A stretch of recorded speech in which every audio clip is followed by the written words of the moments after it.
playoffs, so much more, and I just have to think he is due for one of those nights in this series. We will find out. Chris, right quick before we go to break, I did want to get to our Adrian Wojnarowski reporting that the Lakers are finalizing a deal with your old coach, David Fizdale, to become an assistant coach with the Lakers. He was the lead assistant there in your Miami days. So what does Fizz bring to a coaching bench?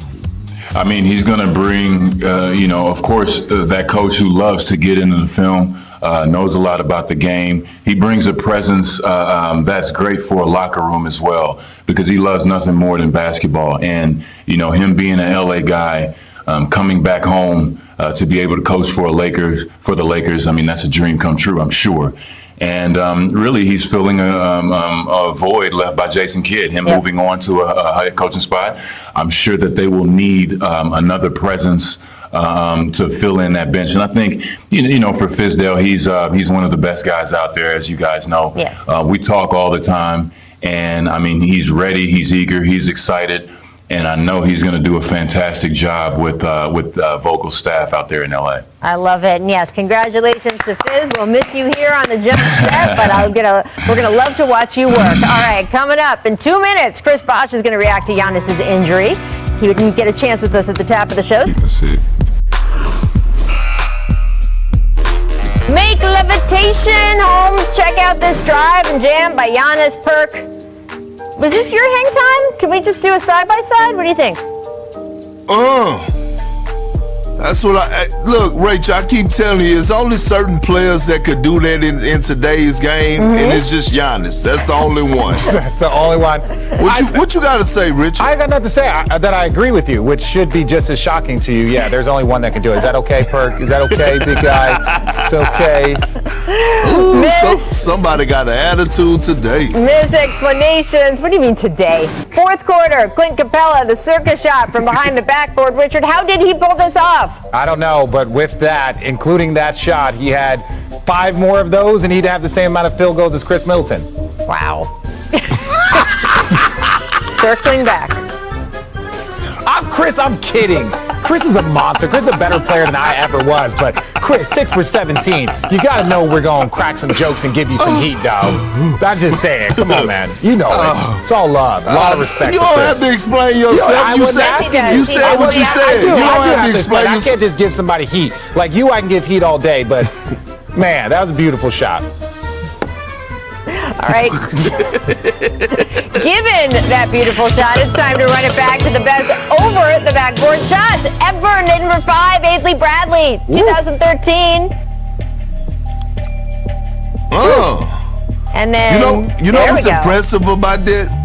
Everything. You know what's impressive about that, Rachel? Is both of these last 2 clips, these are not guys that are known for offense making these shots. LeBron in 2010, he is known for making shots. But honestly, I don't know what the rest of the ones we're going to see, but that's probably the most overrated. Why? Well, because, his legacy was on the line for that shot. His legacy is always on the line, apparently. Number 3, Michael Jordan, 1988. Anybody else know that Michael Jordan was above Bron there? So they have that at number 3. Just maybe some shots thrown by the jump. Oh, boy. Number 2, Kobe Bryant, 2009. Look at that. Woo. So sweet. Oh. Perk, were you on that team, Perk? That OKC team? No, I wasn't. No, I wasn't. 2009? You don't see me there. Boston. Jeff Green is right there. I didn't follow Perk's career like a lot of other people. Number 1, Larry Legend, 1986. This was the first one I ever saw as a kid. This was the first one, and I think they waved it off, right?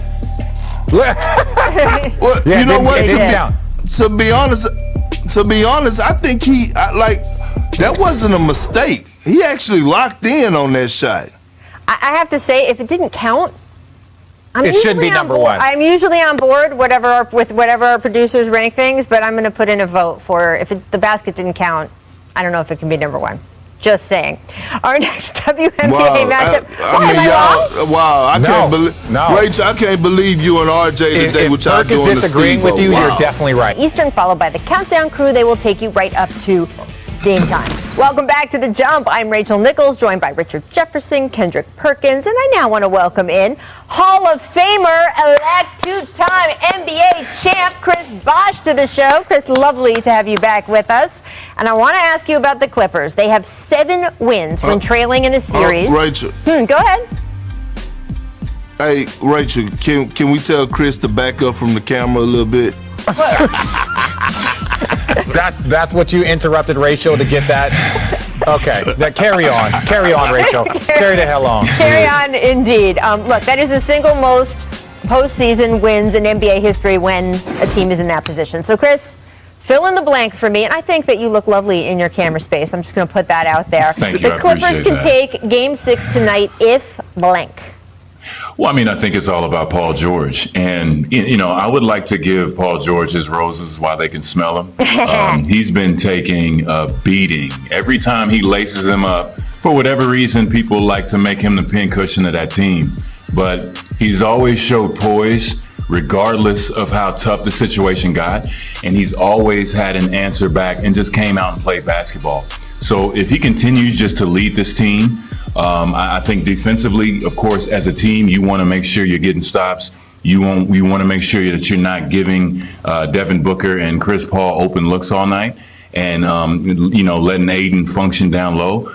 But I think offensively, if Paul George and Reggie Jackson lead the punch, I think they'll definitely have a shot, especially on their home court tonight. Chris, you were the lightning rod for a while in Miami. What is that like to deal with, and how did you learn to shut it out? Because Paul seems to have learned to shut it out.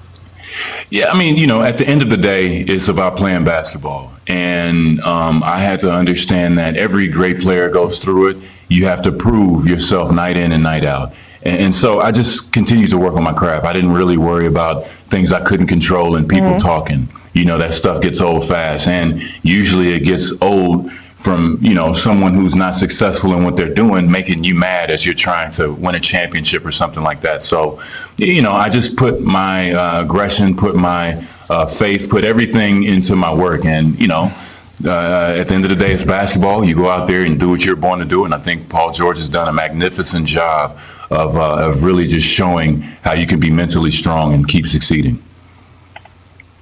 Well, again, here we go again down this same roller coaster, okay? At the end of the day, this is what you signed up for. You signed up for, you're on the biggest platform. It comes with getting paid. It comes with fortune and the fame. Sometimes it's good fame, sometimes it's bad fame, okay? Again, Paul George gave himself a nickname, Playoff P. He put himself under a microscope. Everyone has been criticized throughout their career. Good, great, average, role players, whatever the case may be. This is what you signed up for. Who cares? The great Kevin Garnett, you know what he used to tell me? The same way you used to run and want to go to SportsCenter or go to ESPN or go to the newspaper articles and read things about yourself when you do something good, do the same thing when you do something bad. Use that energy to fuel yourself to prove the haters wrong or prove the doubters wrong. Again, Paul George is balling. He's doing his thing, but at the end of the day, he put himself under this microscope. Is Perk going to? The question is, the Clippers No, win I'm not Game answering. 6. I answered the question. What was your answer? I don't think any of the